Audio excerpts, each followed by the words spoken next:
ನಮಸ್ತೆ ವೀಕ್ಷಕರೇ, ಕನ್ನಡತಿ health and beauty tips ಚಾನಲ್ಗೆ ಸ್ವಾಗತ.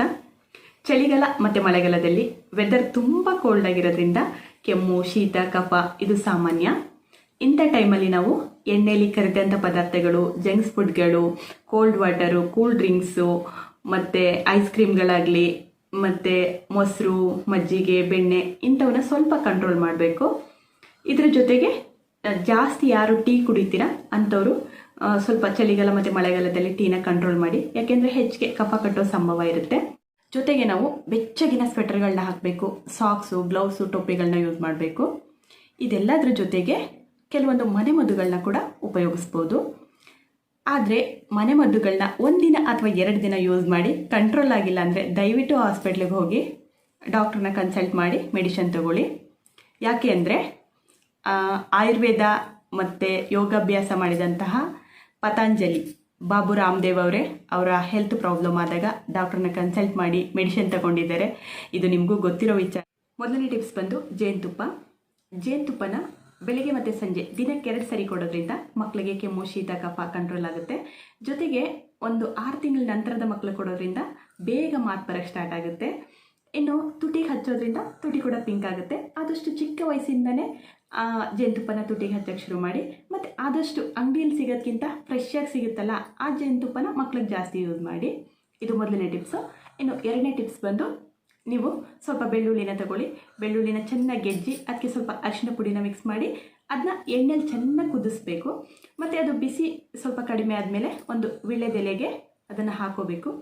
ನೆಕ್ಸ್ಟ್ ಸ್ವಲ್ಪ ಬೆಚ್ಚಗಿರುವಾಗಲೇ ಮಕ್ಕಳಿಗೆ ರಾತ್ರಿ ಟೈಮು ಮಲಗುವಾಗ ತಲೆ ಕಟ್ಟಿ ಮತ್ತು ಬೆಳಿಗ್ಗೆ ಗೆದ್ದು ಅದನ್ನು ತೆಗಿಬೇಕು. ಆವಾಗ ಕೂಡ ಕೆಮ್ಮು, ಶೀತ, ಕಫ ಕಂಟ್ರೋಲ್ ಆಗುತ್ತೆ. ಇನ್ನು ಇದನ್ನು ಚಿಕ್ಕ ಮಕ್ಳಿಗೂ ಮಾಡ್ಬೋದು, 1-2 ತಿಂಗಳ ನಂತರದ ಮಕ್ಳಿಗೂ ಕೂಡ ಮಾಡ್ಬೋದು. ಯಾಕೆಂದರೆ ದೇಹದ ಹೊರಭಾಗಕ್ಕೆ ಮಾಡೋದಲ್ವ, ಹಾಗಾಗಿ ತೊಂದರೆ ಇಲ್ಲ. 1-2 ತಿಂಗಳ ನಂತರದ ಮಕ್ಕಳಿಂದ ಯಾರು ದೊಡ್ಡವ್ರಿಗೂ ಕೂಡ ಯೂಸ್ ಮಾಡಿ. ಇನ್ನು 3ನೇ ಟಿಪ್ಸ್ ಬಂದು ಸ್ವಲ್ಪ ಒಂದು ಕಲ್ಲನ್ನ ತಗೊಳ್ಳಿ. ಆ ಕಲ್ಲನ್ನು ಚೆನ್ನಾಗಿ ತೊಳಿಬೇಕು. ಅದಕ್ಕೆ ಸ್ವಲ್ಪ ತಾಯಿ ಎದೆ ಹಾಲು ಹಾಕ್ಕೊಳ್ಳಿ. ತಾಯಿ ಎದೆ ಹಾಲು ಇಲ್ಲ ಅಂದರೆ ಕಾಯಿಸಿ ಆರಿಸಿರೋ ನೀರು ಇರುತ್ತೆ ಅಲ್ವಾ, ಅದನ್ನು ಯೂಸ್ ಮಾಡಿ.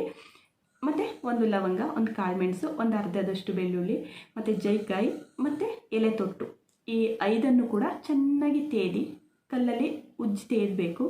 ಅದನ್ನು ತುಂಬ ನೈಸಾಗಿರಬೇಕು. ಅದನ್ನು ಒಂದು ಸ್ಪೂನ್ಗೆ ಎತ್ಕೊಂಡು ಅದಕ್ಕೆ ಎದೆ ಹಾಲನ್ನ ಹಾಕ್ಕೊಂಡು ಮಿಕ್ಸ್ ಮಾಡಿಕೊಂಡು ಮಕ್ಕಳಿಗೆ ಪ್ರತಿದಿನ ಬೆಳಿಗ್ಗೆ ಸಂಜೆ ಕುಡಿಸ್ತಾ ಬನ್ನಿ.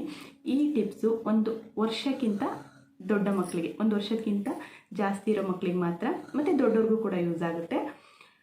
ಇನ್ನು ನೆಕ್ಸ್ಟ್ ಟಿಪ್ಸ್ ಬಂದು ನೋಡಿ, ಸ್ಕ್ರೀನ್ ಮೇಲೆ ಬರ್ತಾ ಇದೆಯಲ್ವಾ, ದೊಡ್ಡ ಪತ್ರೆ ಅಂತ ಹೇಳ್ತೀವಲ್ವ, ಈ ದೊಡ್ಡ ಪತ್ರೆ, ಬೇವಿನ ಸೊಪ್ಪು ಮತ್ತು ತುಳಸಿ ಈ ಎಲೆಗಳನ್ನ ಎತ್ಕೊಂಡು ಚೆನ್ನಾಗಿ ತೊಳ್ಕೊಂಡು ಚೆನ್ನಾಗಿ ಗೆಜ್ಜಿ ಅದನ್ನು ರಸ ಹಿಂಡ್ಕೊಂಡು ಅದನ್ನು ಸೋಸ್ಕೋಬೇಕು. ಆ ರಸಕ್ಕೆ ಸ್ವಲ್ಪ ಜೇನುತುಪ್ಪನ ಸೇರಿಸಿ ಮಿಕ್ಸ್ ಮಾಡಿ ಕುಡೀರಿ. ಚಿಕ್ಕ ಮಕ್ಳಿಗಾದರೆ 1 ಸ್ಪೂನಷ್ಟು ಸಾಕು, ದೊಡ್ಡವರಾದರೆ ಸ್ವಲ್ಪ ಜಾಸ್ತಿ ಕ್ವಾಂಟಿಟಿಯಲ್ಲೇ ಕುಡೀರಿ. ಇನ್ನು ನೆಕ್ಸ್ಟ್ ಟಿಪ್ಸ್ ಬಂದು ಸ್ವಲ್ಪ ಕಾಳುಮೆಣಸು, ಲವಂಗ, ಜೀರಿಗೆನ ಚೆನ್ನಾಗಿ ಫ್ರೈ ಮಾಡಿ ಅದನ್ನು ಕುಟ್ಟಿ ಪುಡಿ ಮಾಡಿ ಇಟ್ಕೊಳ್ಳಿ. ಇನ್ನು ನಿಮಗೆ ಎಷ್ಟು ಕ್ವಾಂಟಿಟಿಯಲ್ಲಿ ಬೇಕೋ ಅಷ್ಟು ಕ್ವಾಂಟಿಟಿ ನೀರನ್ನ ಹಾಕ್ಕೊಂಡು ಅದಕ್ಕೆ ಸ್ವಲ್ಪ ಬೆಲ್ಲ ಹಾಕಿ ಮತ್ತು ಕುಟ್ಟಿ ಪುಡಿ ಮಾಡಿರೋಂಥ ಪೌಡ್ರನ್ನ ಹಾಕಿ, ಜೀರಿಗೆ, ಕಾಳುಮೆಣಸು, ಲವಂಗದ ಪೌಡ್ರನ್ನ.